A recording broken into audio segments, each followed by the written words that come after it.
Hello and welcome to Optional Rule. My name is Scott. I'm the host of this weekly D&D discussion show. I talk about all things D&D here. Today I am talking about my session prep for Rime of the Frostmaiden. Sorry, you see me looking down. That's not very professional. I'm not a professional anyway, so that fits. I am trying to turn the lights on behind me. So I'll be doing some Rime of the Frostmaiden preparation today. I was over modulating last week. I hope I'm not doing so today. If I am, let me know. But it looks like if the levels are good, let me know. A little loud, a little soft. I've had some problems with audio lately ever since I bought my new computer. So, I'll try to fix that. But welcome to the show. I hope you'll join in today's discussion as I unprofessionally try to find my light controls. So I'm going to be preparing for my Rime of the Frostmaiden campaign, which I typically do here every Saturday, or I discuss D&D design elements. I'm going to discuss some of the elements that came out of last session's design, how those worked out in the previous session, and all that stuff. So welcome. I'm hoping you'll join me not only today but in the future, and I'm really hoping you'll join in the discussion today. So if you have any thoughts to add, if you have any suggestions, ideas, observations, any of that stuff, questions, go ahead and ask those down in the chat.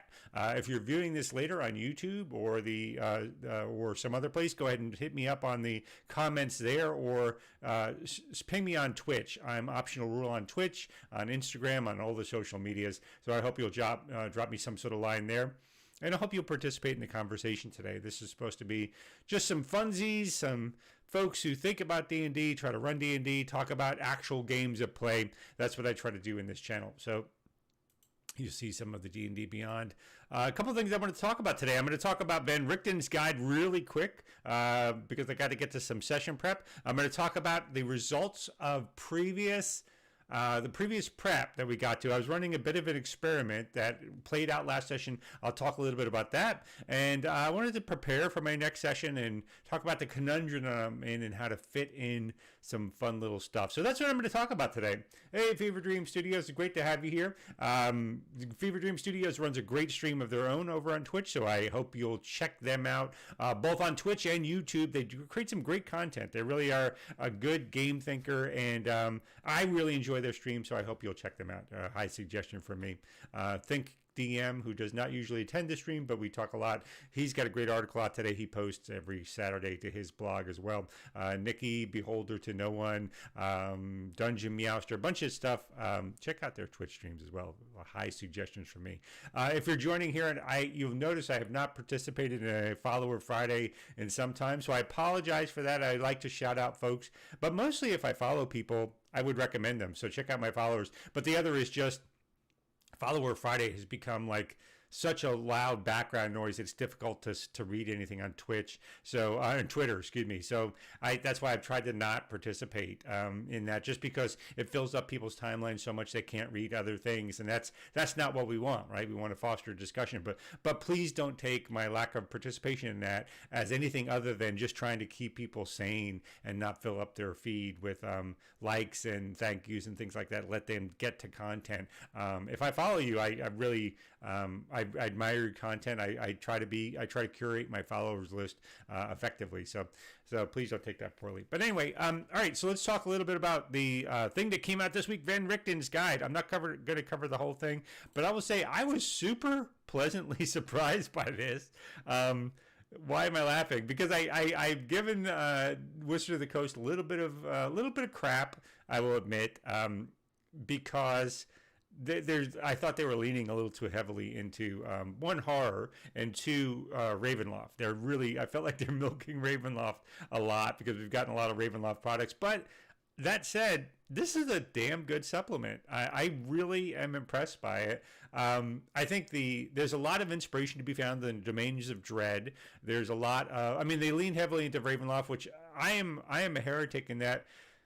I played Curse of Strahd back in the day. I've done a lot of Ravenloft, and I feel like I've seen it, and I don't really feel the need to return to it. But the lineages are cleaned up very well from Unearthed Arcana. The Dark Gifts are great. There's a section on curses, the horror toolkit. I think is really interesting. They run curses in a way that I do it, which is I hate curses are just you pick up an item, you get a curse, and then it can be undone with remove curse. So it seems pointless. They really deepen the way I do curses is there's some narrative element that you have to unravel to get through it. So check out curses, fear and stress, extremely interesting. And the thing I like most, I'm going to try to cover this quickly, is just the survivors. There's like a 0 level, or it's a play on this NPC level. They're not class levels, right? They're these weak horror movie trope, like the apprentice, the sneak, the disciple, or squire. And you can see their stats. They have a couple of 8s. They're just low stats. They're normal folks, right? And you can throw them into sort of survival scenarios, adventure, like horror movie scenarios in a D&D context. They might have a few abilities that are pretty cool, but they move forward. I love this idea of I might do this for my next campaign. I love this idea of starting out a horror-based campaign with players as survivors, and then you get them sort of 3rd level survivor. I think they max out at 3rd level, which is a special kind of track. It's not really class. I'd love the idea of getting them to 3rd survival level and then converting them to player character class levels, and let that be part of their background. I love that idea and that concept. I don't know if I'll ever do anything with it, but anyway, I really like Van Richton's guide. It's a firm. The editing was really good. I thought the design was really good. And Rime of the Frostmaiden, we'll talk about that today. I like the concepts behind Rime of the Frostmaiden, but the design and especially the editing left a lot to be desired, and some things just didn't fit. I didn't feel that way with Van Richton's guide. The Domains of Dread are all inspirational things you can include in lots of different games. So anyway, yeah, check it out. I thought it was really good.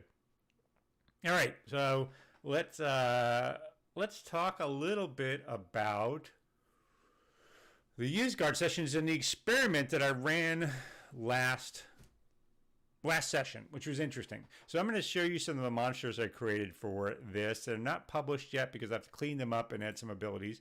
But basically, no, it's not monsters. I'm in my wrong section. Homebrew creations. There we go. Date modified. I need, Iron Serpent, Hemlock Serpent, and Prismatic Serpent. So in what I had in my game was I had created a whole section of Rime of the Frostmaiden. I've done a lot of heavy modification of that. First of all, I've thrown out the whole Chartland Dragon. The whole Chartland Dragon plot line. I mentioned earlier that there's an odd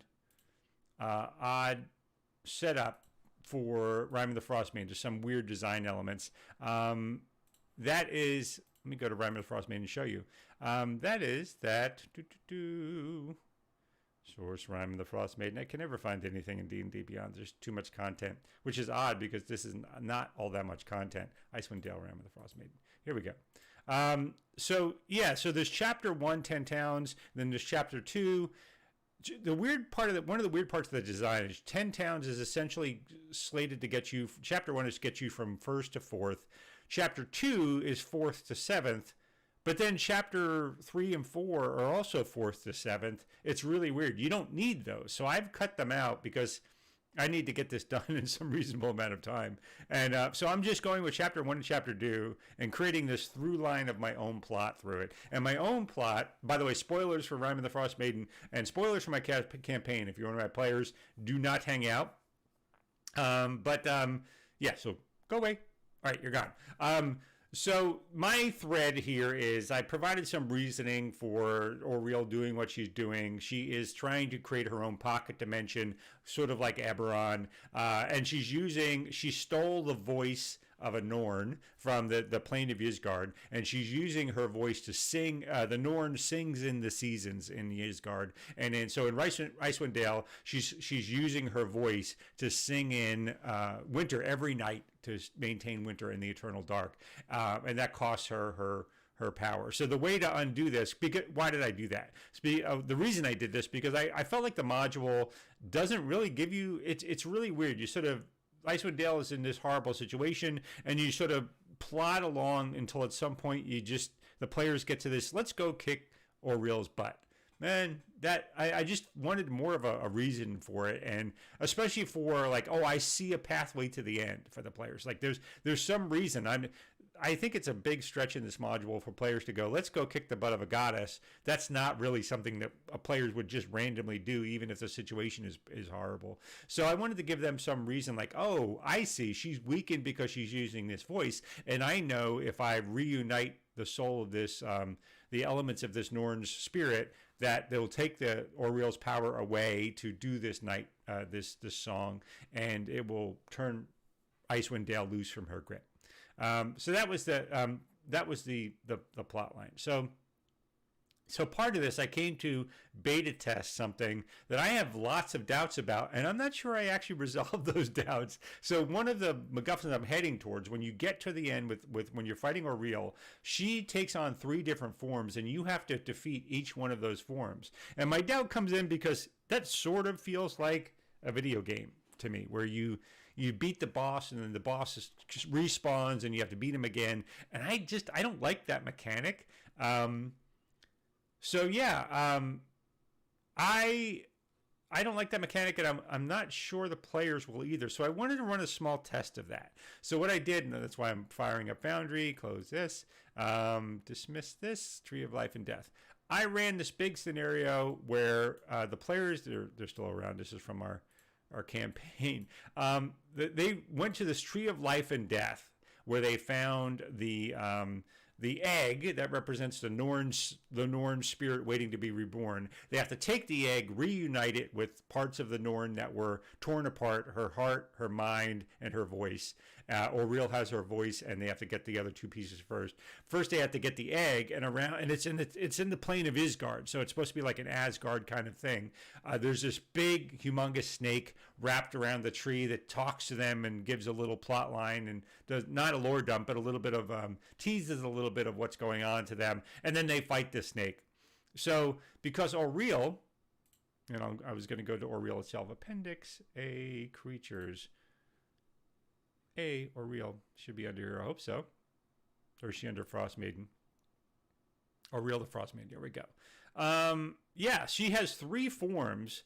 That's what you see here. And I wanted to try that out by giving the main bad guy 3, in this session, the snake, 3 different forms. So the idea was I would have 3 different forms of the snake, each designed around a different element. So it's not just being reborn with more snake stuff.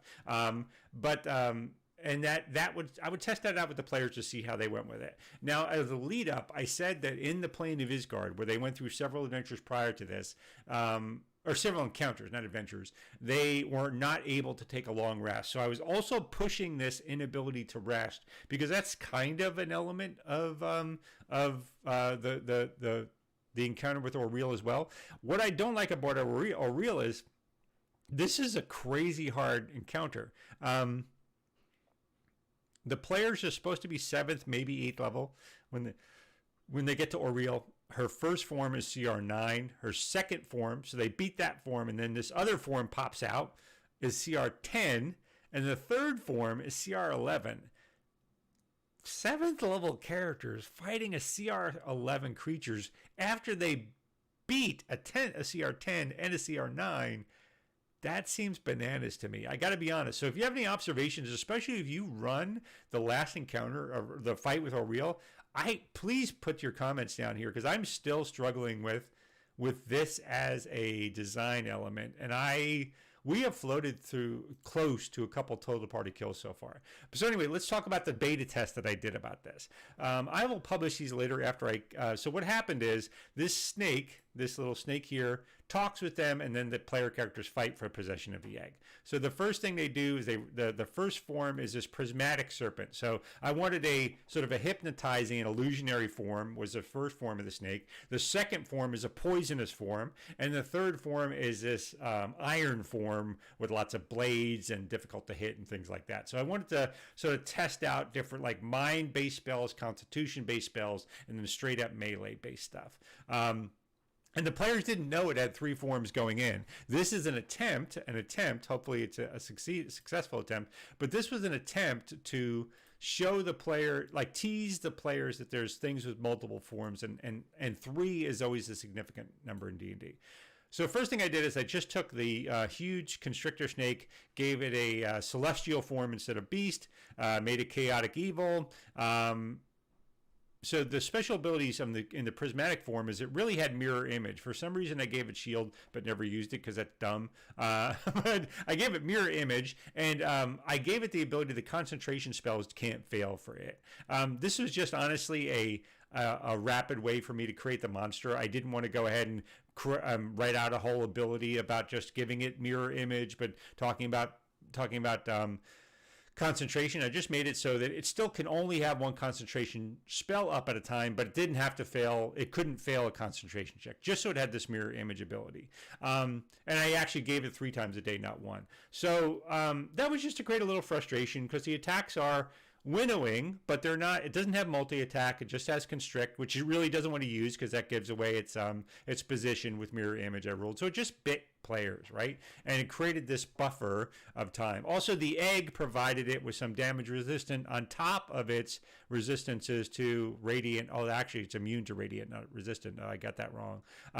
Bludgeoning, piercing, and slashing from non-magic weapons. So that was a pretty good fight. It started the fight. So it goes from that to this Hemlock Snake, which is poisonous version. So in other words, the players go through the first encounter with the snake. They argue with it. They have pretty good number of resources, although they burned some up in a couple of previous encounters. They go through this fight. They beat the prismatic snake, going through mostly frustrating things of missing it because of the mirror image, then defeat it. That didn't cost them all that much. They're feeling smug for a second, and then suddenly the skin pulls back from the snake, and this new snake, like a snake shedding its skin, is born from this monster and attacks them again. And this snake is instead a green-looking snake instead of the prismatic looking one before. It's clearly the same entity, but now it has different abilities. Same resistances. Then it has Dragon's Breath, which it never used, and it had a noxious aura, which really it ended up mostly using. So Serpent exudes vapor in a 10-foot radius around it. Any creature that enters the radius takes 1d4 poison damage and must make a DC 13 con save or be poisoned. Now, the reason I only did 1/4 is I wanted to have a D4 is I wanted to have a little damage, but I really just wanted to give people disadvantage and draw the fight out, right? So it would constrict somebody who automatically kept it in its noxious aura. The players had a great reaction to this because the previous prismatic serpent, they just straight up like mugged it. They went out with high damage output. They didn't use any area effect spells, which would have been very effective against it. And but they did use magic missile well. That took down the mirror image pretty effectively. I had a player whip out gust of wind, which is one of their spells, and I let them use that. That was great. I said that noxious aura basically went away as long as the gust of wind was up, which was a great use of that ability. So they get through this, take a little bit more damage, and then the last form the skin pulls back. The last form of this monster is this Iron Serpent, which is a metallic looking snake with swords for teeth and iron scale armor, AC 19, very difficult to hurt, especially on top of its resistances. Again, the players didn't know this, but a lot more resistances came from it being close to this egg. So at this point, the players were surprised, like, oh my god, a third one came out. And this was interesting. This makes me doubt the design of the final or real encounter. The players were like, oh my god, I don't know how many of these things there are. And and clearly they thought there were more of them, or no end to them, or they didn't know what to think. So they definitely seemed confused. So we get to this part, and the big thing now here is Cloud of Daggers. I don't know why I put poison only. That was left over from when I copied the previous thing. The creature is surrounded by these scales that just whirlwind around it, and people are taking Cloud of Dagger damage every turn if they're close to it. So it would constrict somebody, it would jump on them, constrict them. That person would obviously take Cloud of Daggers. The people around it trying to attack it would take Cloud of. It really began to chew through the players at this point. And the third encounter, the players are starting to think, oh my gosh, I need a different strategy. And this is why I doubted the encounter for Rime the Frostmaiden in the first place, the final encounter. When you do this, D&D is not set up well for running, for basically fleeing combat. There's two main reasons. One, by the time the players realize they need to run, it's too late. Man, they're down to a few hit points. Maybe one person is ready, one more hit, and the person's going to go down. Especially later levels, burst damage from monsters is so high, and it's too late by then, right? So that's one. And the other is there's not really an obvious other thing to do in combat, right? There's not. So anyway, it was an interesting scenario. The players, and so how did it end up? The players fought this creature. They did, again, tons of damage. But players do, they're 5th level. They do an amazing amount of damage. Most of them, three of the 4 of them have multi-attack, or not multi-attack, but extra attack. So they're dumping damage. The big downside was, although this says resistant to radiant, it's actually immune to radiant, like lots of Celestials. The Paladin, who's the big damage dealer, whipped out Searing Smite and Smite, Holy Smite, in the same attack, dumped a ton of damage, ended up critting, I think, even, but the radiant damage was all ignored because it's immune to radiant damage. So that ended up being like, wow, the players like, oh my God, let's run, but they didn't know what to do. And this is an interesting thing. I'd love to get your feedback on this. The players. This is not the first time I encountered this. Players do things without really understanding why they're doing it. They just try something different without really understanding why they're doing it. So what they had an inkling of a good idea. So the Paladin runs forward, grabs the egg, and begins to run. That the Serpent is fighting them over. Begins to run, which was a good idea, but because the snake wants to stay near the egg because it grants the snake this damage resistant, right? So it doesn't want someone running off with the egg. Plus, it wants to eat the egg. It's Oriel's promise to the snake when it cut a deal with her to help take down the Norn was that it can eat the egg after Oriel has created her pocket dimension. So that was its motivation. So until then, it just needs to stay near the egg to get extra power, to draw off the Norn's power as well, and wait for this conjunction to happen. So the players, smartly, one of them grabs the egg and begins to run. But this is where, like, player logic, I never get it. All the player characters run together. So they begin to run through the swamp with the egg. So the snake chases them. I don't know what they were. I don't think they stopped to think, what did they want out of this? Certainly the snake, they might get away, which we tried to let them do. I'll explain the chase scenario rules I use in a second. But it's interesting. So my advice to players, if you're a player watching this, I'd love to hear your advice to DMs, by the way. So what I'm stuck with is I have the players clearly trying to do something, but not sure what they want to try to do. If they want to have one player run off with the egg and lead the snake away, all of them running together doesn't really help that scenario. Although I had one player who didn't try to do that, and that was a whole other thing I'll explain in a second.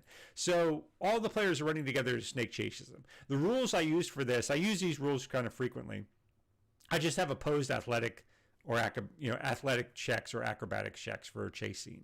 And basically I like 3 is a good number. So you have to score 3 victories to get away. Now I gave the players, why is my camera unfocused? I'm having a lot of problems ever since I started using on my new computer. I've had a lot of problems with my camera being unfocused. Anyway, so the I'm trying to mess with it. I shouldn't be doing that. Let's see if I can stop this. What is going on, buddy? There we go. Is that better? Yeah, a little bit better. All right, so the players are starting to run. I basically have them make a opposed athletics check. The first person to get 3 successes successfully gets away or catches them, right? So I gave the players advantage on these rolls because, one, I want to incentivize running if it's appropriate, right? I don't want players to feel like they can't run.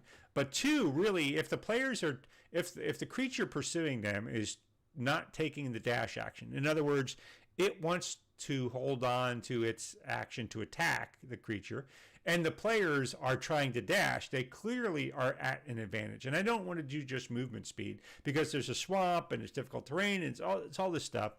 So I basically gave the players advantage on their athletics check, the snake roll normal, and and it just whoever failed, the snake was able to get an attack off on, and the first time if they are able to score 3 successes, they're able to get away.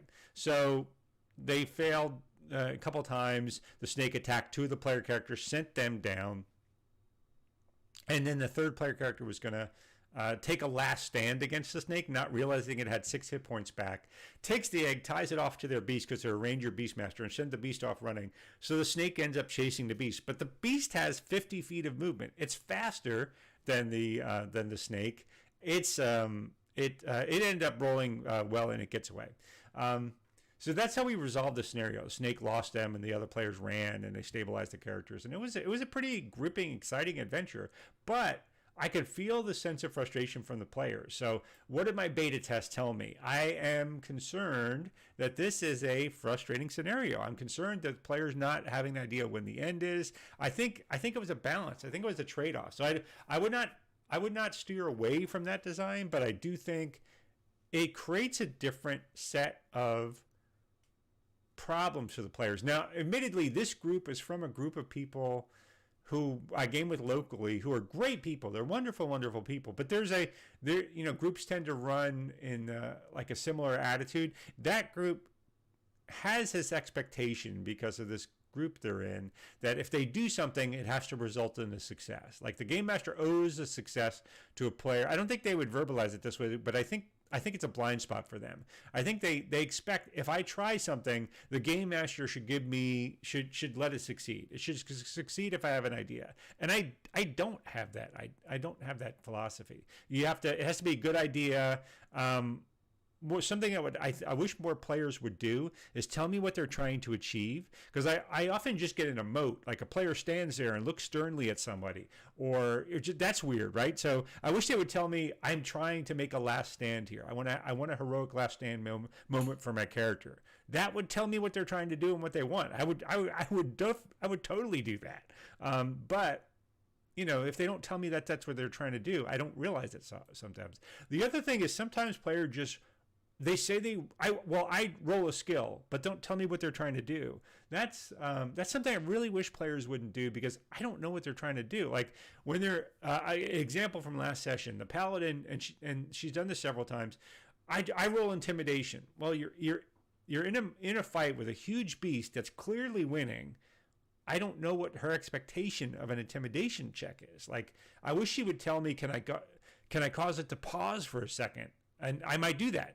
I would do that. Like give it disadvantage on attack. Give them a round where it doesn't attack at all. Make it pause. Make it something. I wish I knew what they were trying to achieve, rather than them saying, well, I roll a skill, DM, you have the idea. I know that's not what they're trying to do, but I feel bad, because I want something good for them to happen for them, but they have to tell me what that good thing is. They have to earn the good thing by having the idea, not just roll a skill and then leave it to me to have the idea for them.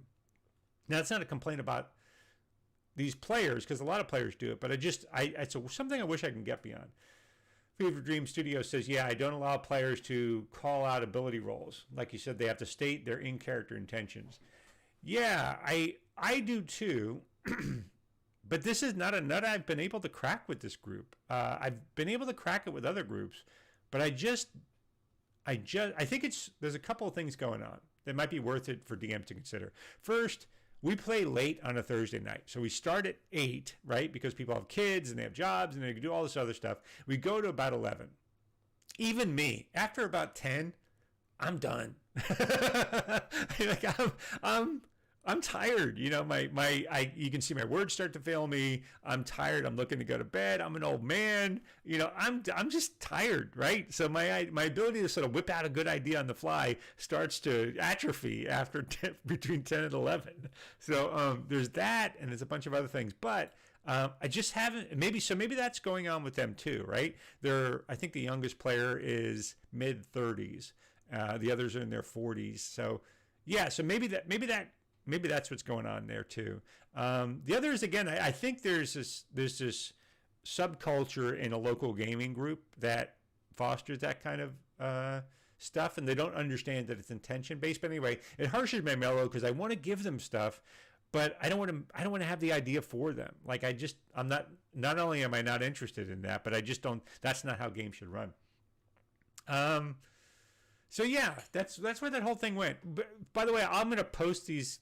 I love this encounter. It was a bitchin' encounter. It was tense.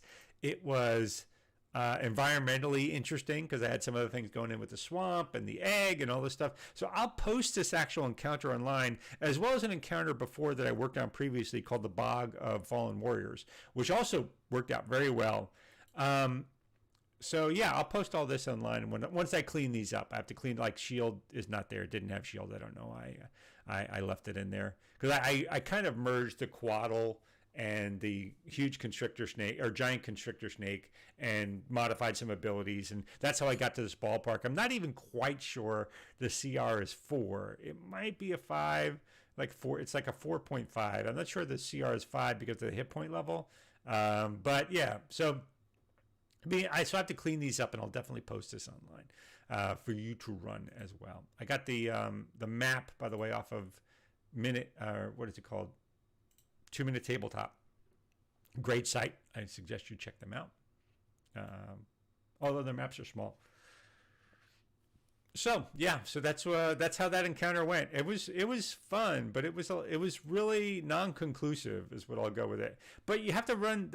So DM advice.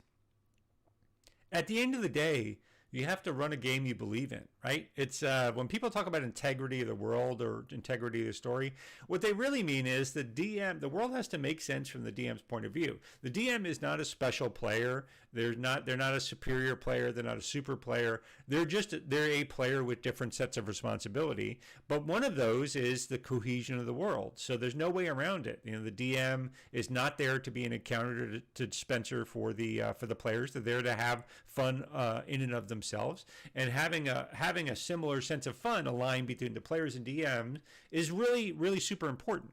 And so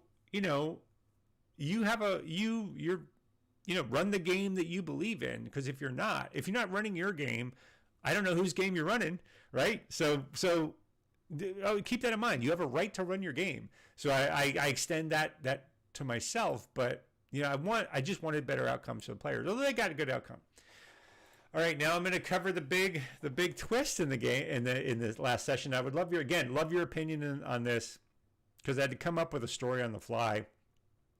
I really took a leap here. By the way, so before I go on to that, Fever Dream Studios, I want to, like you said that they have to state their intentions and not just a skill. I agree. This is an interesting thing about Session 0. That's a part of my Session 0 checklist. In Session 0, I talk about name your intentions. I'll name the skill. Like I think I've said before, the player states the intention, the DM calls for the roll, the dice tell you the outcome. Right? That's the paradigm. And even so, in my Session 0, I said this, but completely ignored. Like, just not remembered, even though I've reminded people several times. And that's happened with a few things in Session 0, not just in this group. And I've been, for all the talk about Session 0, and I value Session 0 very highly. I have a great, I think, good Session 0 covers not just safety tools, but what kind of play style we're going for, what our agreement at the table is, all that kind of stuff. The number of times I've been in groups where people listen to that and this group has not done that. Other groups, Session 1 completely thrown everything we just said out the window and ignored Session 0. I've been shocked by.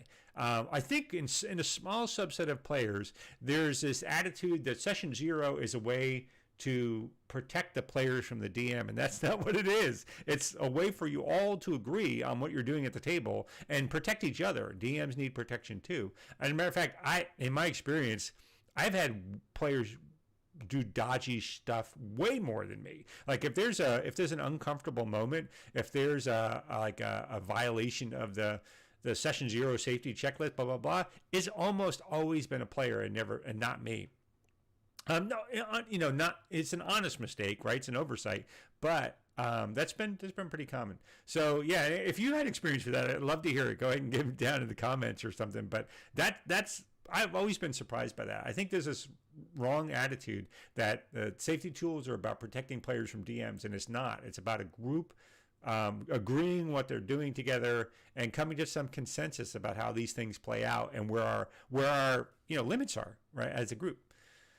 All right, so let's talk about this creative thing I had, this problem I had. So one, let me see if I can find it in my Discord, and if I guess I can't share it here. Let me do Hugh Jackman. I grabbed an image, Tree of Life, from a movie called The Tree of Life with Hugh Jackman that I used in this session at the tree. Here it is. So the tree itself, hopefully I can pull this image up. Come on, buddy. All this different. Pinterest is great, but I can't get to any images. I hope you can see this. So the Tree of Life, this image here, when they got to the center of the swamp, they had gone through Isgard, gone through some farms, some bog of fallen warriors, fought some whites and zombies, gotten here, and this is where they find the egg that they're trying to get, that the Norn, remember, this is Asgard, right? So everything's supposed to be mystical, folklore, all this stuff. They get to this tree, there's this pond. It's in the middle of this reflecting pool, just like this image here. And when they look, as they're approaching the tree, they look through the image and they can see Valhalla. They can see their dead family. They can see other foes that they fought. They can see them on the other side of the reflecting pool, looking up at them. And I just intended it to be sort of express some story stuff to the players, give them this feeling of being watched by their ancestors. This 13, if you've ever seen the movie 13th Warrior, that Viking, lo, I see my line extending to the beginning. I wanted to give that sort of a feeling, right? But that's all I had in mind. I didn't really have a whole lot more. One of the players wanted to interact with it, so I had this moment which I almost regret as a DM, where they tried to put their hand through the water to try to get through, and I wanted to just create something spooky. So I said, well, your hand, you feel yourself coming apart. You're losing the sense of yourself. You feel like you're dying. Your hand turns into a wraith thing on the other side. Because I knew they would pull it out. All right, so let's cut to the fight after the fight. So I mentioned this whole fight at the tree. The serpents, when the players decide to run, everybody runs together except for one player, the barbarian, who decides they dive through the water into Valhalla to escape the fight. I didn't know what to do as a kid. I didn't expect that. I instantly regretted. I didn't want them to just slam against the window and be lying flat on the ground. So I let them dive in the pool. I needed a minute to think, so I stalled.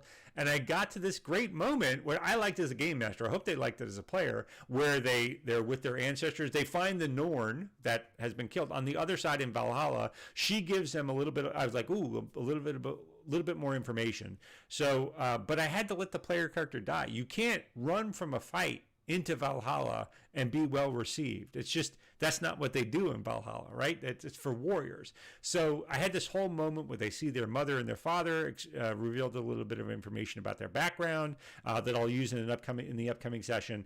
And then he ends up talking to the Norn, and the Norn tells him, "You're dead."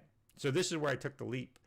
If you would have done something else, I'd love to hear it. So drop it down in the chat. But I didn't know what it is. So I love this idea of they're dead, but being sent back to the world as a champion of this Norn, right? To really invest the player in the outcome of the campaign. So they get there. They're saying they're dead. The mother hugs the player character, knowing that the player can't stay in Valhalla because they just ran from a fight. So the Norn cuts a deal with them. She's in pain because she's stuck in this sort of Greek-esque thing where she's constantly being torn apart every day. So she makes a deal with the player character that the Norn will return him to the world, but for the quest of returning her soul, and that the deal is, if he does this, he'll be allowed into Valhalla. He's still going to be dead, so he's dead one way or another. But she'll return him to the world to do this quest. If he's successful, he'll get into Valhalla. If he's unsuccessful, he goes to Niflheim, or whatever the realm is where you don't die a warrior's death. And that's his stake. So he agrees. He obviously agrees to it, because his only other choice was he goes to Niflheim right now. And then the players run across him at the exit for the plane back into Icewind Dale. And so we have to unpack all of that. I didn't know what else to do. I thought it was it seemed epic. It seemed very, but I really took a leap by telling a character you're dead, and now your fate is that you're going to die, right? Hopefully they'll lean into it. I think they liked it, but I don't know. Fever Dream Studios say, I probably would have expelled them from Valhalla eventually, since they arrived by running from a fight. I do like the idea of returning as a champion of a deity. I might have done that as well. I have just developed a simple system for otherworldly favors when PCs die. Ooh, I'd love to see that. If you publish that, I really would love to see that, Fever Dream Studios. That sounds really interesting. Rolling for which entity grabs a hold of your soul for extortion or negotiations. That's interesting. Yeah, that'll fuel the fight going forward. So we got about 20 minutes, and let's talk about let's prep for the rest of the session going forward. All right. So here's my conundrum as a game master, real life being what it is. I think this campaign has a lifespan of about to the end of August. We began in September of last year, all online because of the pandemic. I would love to move face to face. I think we're all vaccinated. I'd be comfortable if we did that. But I don't know. We'll have to see. We're probably going to stay virtual the whole time. But anyway, we have to wrap up by the end of August because one of the players is expecting a baby sometime in September or October, and they're not gonna have time to game. So just being realistic, the game has an expiration date. I have to get this in through the gate by that time. So I am trying to design what the flow is, and I'm going to take some notes here. This is Notion, by the way. These are the Tree of Life. By the way, these are the scenarios I just talked about. Ysgard, they did a farmstead stuff and blah, blah, blah. So, remainder of the campaign. I'm going to make this bigger so you can see it. What do I want? I have about, I know August seems like a long time away, but it is not. Oops, that's not what I wanted. I wanted to turn this into heading 2. Yeah, I know that August seems like a long time away. It's about 12 weeks away, which is not much. So I have to get this campaign done, wrapped before the end of that, right? And so what do I have in mind? The players have 3 things they have to do. They have to reunite the egg with the heart of the Norn that was taken. They have to reunite the egg with the mind of the Norn, which was taken and hidden. And then they have to confront Auriel, defeat her, to finally reunite the egg with the voice of the Norn, and the Norn can be reborn, and Auriel is defeated. That's what I have to do. So I have 3 months to do 3 different sessions, right? Or 3 different checkpoints, and I'm combining several different things. So the first thing I have is, let's go to Rime of the Frostmaiden. It's one of these things. Rime of the Frostmaiden. All right. So the players are now back in Icewind Dale. They have, and I basically have, I thought 3, but 2 adventures I want them to go on before they go to confront Auriel. The first one is called Cave of the Berserkers, which is a pretty cool, but I need to spice that up. And the other is the Netherese Spiral. Where is that? Lost Spiral of Netheril. So the background here is, like I said, Auriel has torn apart a Norn in Asgard, taken her voice for herself, and then hidden the different parts of her so she can't be reborn in different parts of Icewind Dale. So she's taken her heart, right? And it's a flame here in the Cave of the Berserkers. So because the Cave of the Berserkers is just this random one-off encounter where you go into these raghead warriors. It's a all right, Fever Dream Studio. See you later. There's this flame that's burning in there, and they can't be killed. They can't be reduced below 1 hit point as long as this flame burns. So what I'm saying instead is this is the heart of Vidandri, the Norn, that the players have to go with the egg. So they go in there, as long as they immerse the egg in the flame, it'll absorb it and it'll turn it out and turn them into regular warriors. But this is one of the problems with Chapter 2 in the Rime of the Frostmaiden is that all of these adventures are out somewhere in Icewind Dale. There's not a lot of role-playing opportunities. They're all like separate from people and other goals. So we just had 2 intense combat sessions, before that, we did 2 role-playing sessions. So I want to get back into a mix of role-playing for this. So what I want out of this is I want to do some role-playing, right? I have to get through Cave of the and Spire. So Cave of the Berserkers. I want to pay off some storylines. So open story. Let me talk about something. I don't want to introduce any new storylines. At this point, we're in the closing, we're in the 3rd act of the campaign. I don't want to introduce new storylines. I want to wrap up.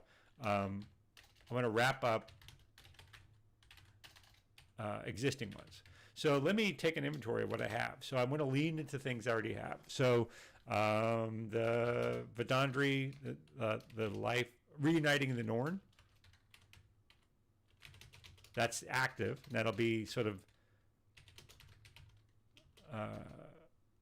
that'll be underpinning all of the other adventures. So I have that. I have the Arcane Brotherhood, which I've just teased. I'm definitely going to do something with that here. The Raghead Tiger Tribe trying to take over Icewind Dale. And I have, what else do I have?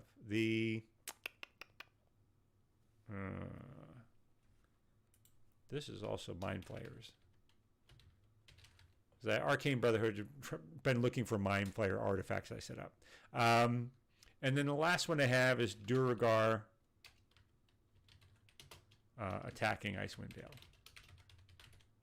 All right, so why am I doing this? I'm trying to keep myself on track here because I have a terrible habit. I spelled all this wrong.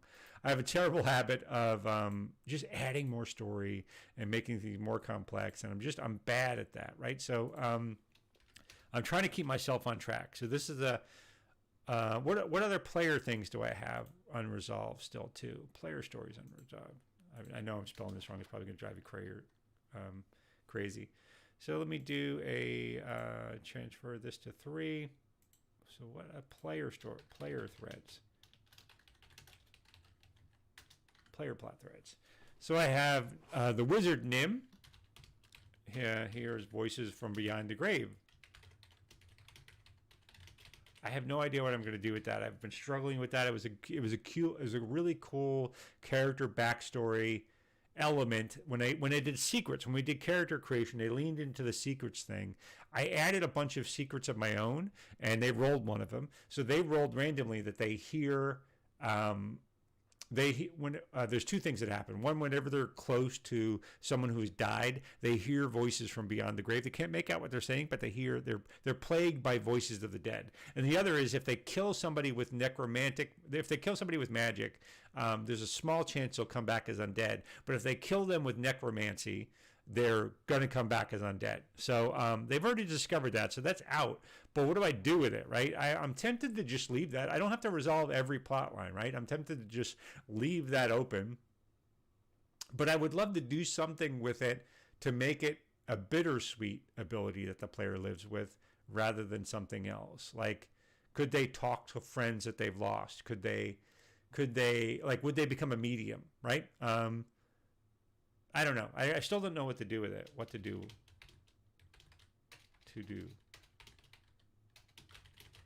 The other is Lineage of Store, who's the barbarian who I said just died, basically. They saw their parents.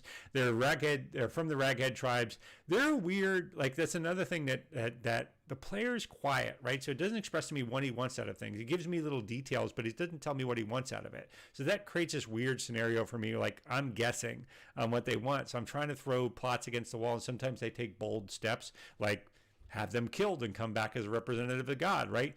But overall, I don't know what they want out of it. So they've created this Raghead barbarian, who, if you know, they have these totem tribes. They were raised. They don't know where they were from. They were adopted, but they don't know what tribe they're originally from. They were raised amongst wolf tribesmen, and but they hate wolves. So I've never could figure that out. I've tried to tease storylines to see if they can reconcile with the spirit of the wolf or not, but they're not biting at it. So I just don't know what to do. The player doesn't talk a lot, and it's hard to gauge what they're interested in or not interested in. And I've asked directly, by the way. I know that's going to be the advice, but that's something that's bad. Like, I want to always put in the realm of bad D&D advice, right? That because on Reddit or Twitter or wherever, the reply to what do I do about X player is always, well, talk to the player. And that's true. That's what you should do. But I think it's a step to, I think it's an illusion. It's bad advice to think that that's going to reconcile the situation. Feedback is hard to get. I've said this many times before. Feedback is so hard to get that it's a multi-billion-dollar industry in the world. That feedback is so difficult to get accurately that there are people who there's a billion-dollar industry behind getting user data and doing surveys and interviewing people. There's a $1 billion industry behind it. And having worked in data myself a little bit, I can tell you, especially user behavior data, what users say they want is not what users do. That's a very common scenario, and that applies to gaming. Like, when players say they want something, you have to look at what they're doing in the game. Does what they say they want match with what their actions are in game? And if they don't, you have to take a step back. Fever Dream Studio says, I think there's a real educational niche on how to conduct conversations with people. Absolutely. Absolutely. Again, like I said, it's a $1 billion industry. There's people who do reviews and surveys for a living because it's difficult to get accurate feedback. And then feedback that's actionable is different from feedback in general, right? I liked something. Okay, well, great. What does that mean? What part of it do you want more of? What's the limit of how much do you want that? And yeah, feedback is just incredibly difficult to get.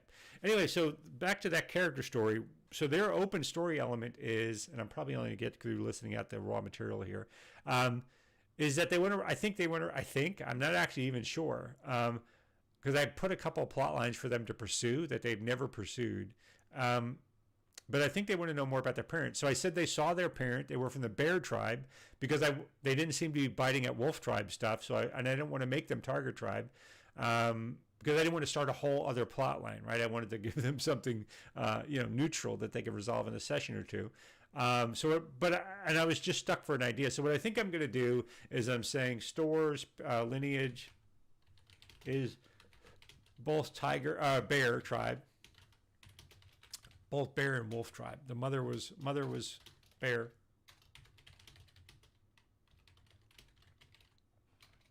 Father was wolf, and they were outcast. So that's the storyline. I don't know why that matters, but here's what I want to do. Cave of the Berserkers coming up. This is what I want. I said I don't want to just have another combat encounter, which these are mindless berserkers. They're not even going to talk to the players. They don't even have a motivation other than kill. So I've teased, as I put here in my notes, probably make this a little bit bigger. It's probably not compelling to read. Tiger Tribe, there's been this back plot of the Tiger Tribe trying to get in as a chosen people of Oriel and basically take over Icewind Dale. That they think if they can purge all the non-believers, they'll be protected by Oriel, which is not true, and be able to survive in this new world. So what I want to do here is, outside the Cave of the Berserkers, I'm going to say there's a tribal moot. There's all of the leaders of the big tribe, the clans have come together. They're meeting outside the sacred cave to the Raghead. The queen of the Tiger Tribe is going to try to convince them that they should all unite under Oriel and become basically all Tiger Tribe or whatever. And the players are going to have to choose what they want to do. Do they want to get involved in the negotiations with the tribes? Do they want to? Because the backdrop of this is the Bear Tribe are going to be unconvinced. The Wolf Tribe is going to be on the fence about it. And there's even a fourth tribe, the Elk Tribe, which is the largest one. They're not even going to have been invited because Tiger Tribe has decided they want to wipe them out. So, I want that to be the backdrop of the whole thing, right? So give the players a choice. Although I'm saying that in a way of, I think that's good game mastering, but the players generally don't bite at it. Like even role-playing negotiation, I will say that the personality of this group, and again, that's to a local group, they're one of those things where they try one thing, and if it doesn't immediately succeed, they just give up. And, that's not unusual, to be honest. A lot of players do that. I mean, how much time do you have to really dig into things, right? So it's not unusual. So I need to give them some clear pathway. Do they want to get into negotiation? There's a possibility of a one-on-one fight. Having champions fight it off. Only one player character is from the Raghead tribe, so it's only going to be quasi applicable to others. But I am going to have Cave of the Berserkers. Let me add some notes. I want to add. There is a tribal moot of all the big leaders. Tiger tribe queen is trying to convince the others to serve or reel and wipe out the elk tribe. As her as her incentive, the Berserker warriors in the cave.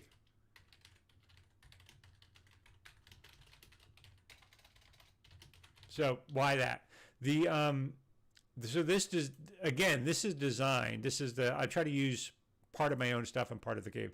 The setup for this adventure is there's this cave there with some white dragons, some smaller ones.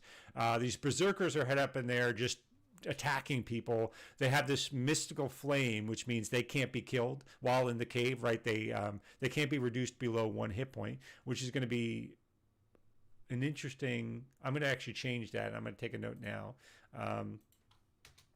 Every round they are at 0 hit points. They can be reduced to 0 hit points.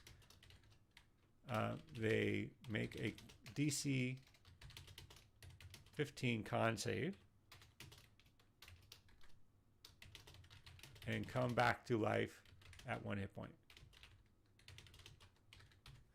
So because I need to give the players, because if they never go below 1 hit point, they never die. I mean, it really is kind of irrelevant. They're going to they're going to aggro the entire cave, have the entire complex chasing them, not be able to put any of them down and get a rest for a moment. So I want to create a scenario where they're able to put them down, but they get back up in some uncertain amount of time to give the players a moment to think. Right? I don't want to make this, because we just had a couple harrowing sessions, and I don't want to make it so much more of that. I want to give the players an option to sneak into the cave, steal the fire, and go on with it. But the Tiger Tribe Queen is going to say, as a sign of why people should serve or reel, they're going to show that these Berserkers, these chosen warriors of hers, can't die, right? So I'm probably going to stage some champion battles where the Tiger Tribe champions can't die. So this is going to be a lot like Game of Thrones. If you remember, if you've seen Game of Thrones, spoilers for that. There's going to be this moment where you have a fight like Beric Dondarrion with the Hound in the cave, where initially the Hound thinks he wins because he kills Beric Dondarrion, and then he comes back to life right there, right? So that's going to be, so that's what we're going to do. So the setup will be, there's a big tribal moot, lots of camps around. There's tension between them. The balance is that without intervention by the players, the Tiger Tribe are going to convince the other Reghead tribes that they need to get in line or die. And they'll agree reluctantly. But if the players provide either a negotiation strategy or make a deal or show the Tiger Tribe to be lying, and especially if they defeat the warriors in the cave and take the heart back, that will give the other tribes enough incentive to undo that. So I want that to be the core of that adventure. I'm going to wrap up here in a second. The last is the Lost Spire Netheril. And I'm not going to go into this whole thing, but basically the setup there is the players now have to recover the mind of the Norn that was taken, because they'll recover the heart at the Cave of Berserkers. The mind that they're recovering is locked away in this Netherese Spire. The MacGuffin I want to there is I want to set I want to resolve the plot with the Arcane Brotherhood. So this is going to be resolved in Netherese Spire. This is going to be resolved in the Berserkers Cave. Durgar, I'm going to say they're an ally of the Arcane Brotherhood, maybe. So Spire, I'm going to wrap that up there. Reuniting in the Norn is the back plot. Yeah, that's what I'm going to do. So that's how I'm going to wrap up these different things. So the Netherese Spire, I want that to be a role-playing session, although I originally was going to do this whole plot where one of the Arcane Brotherhood had stolen the key to get into the tower. Fever Dream Studio says, if this were a higher level adventure, I would make the Berserkers similar to the Zealot Barbarians, where they are essentially cannot die until at 0 hit points and also incapacitated. Maybe. I mean, that's kind of the design. This is designed. They're not that. There's a couple White Dragon Wormlings, which are not that difficult to get through. See if they find Chartland Berserkers. Chartland Berserkers are CR4. I mean, that's actually not so bad. Chartland Berserkers here are multi-attack. They have a flail, which I hate because it's not a real weapon. DC 13 Constitution save or be poisoned until the next turn. That's bananas, right? Because it puts them at disadvantage. Chartland Madness. Let's see.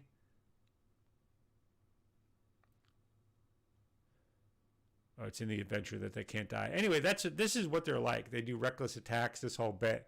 Yeah, so I think it's similar to the Zealots, to be honest. All right, so what do I want out of the Netherese Spire? The Netherese Spire is supposed to be you can't get into the tower. That's part of some Netherese magic that locks it away. It's the reason why Oriel hid the mind in the Netherese Spire. One of the Chartland Brotherhood members has the key, basically, tried to run off with it, and I was originally going to say they died in the Dark Duchess and make the players go to the Dark Duchess encounter to recover the key and then go to the Netherese Spire, but I just don't think I have time for that. So I'm going to go through some role-playing sessions. So RP sessions in Bryn Shander or something. RP sessions in Bryn Shander with Arcane Brotherhood Rivalry.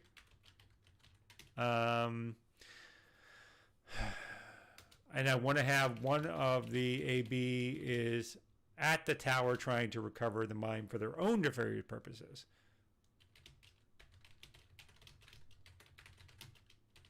The mine for their own. So this is basically just a role-playing session. Convince one of the rivals. And there's two great Arcane Brotherhood characters in. One of them's in the Netherese Spire, but I'm going to dump that because it's a setup for something, Chapter 7, which I'm not using. The Arcane Brotherhood, let's see, Icewind creatures. And I'm going to wrap this up in just a second. Arcane Brotherhood, here we go. Avarice, which is this great, has two gargoyles, a raven, an albino tiefling, and Dazan is not the one I'm going to use. Now there's Nass. There we go. Verlaine Harpel. This is a great. She has undead kobolds with her.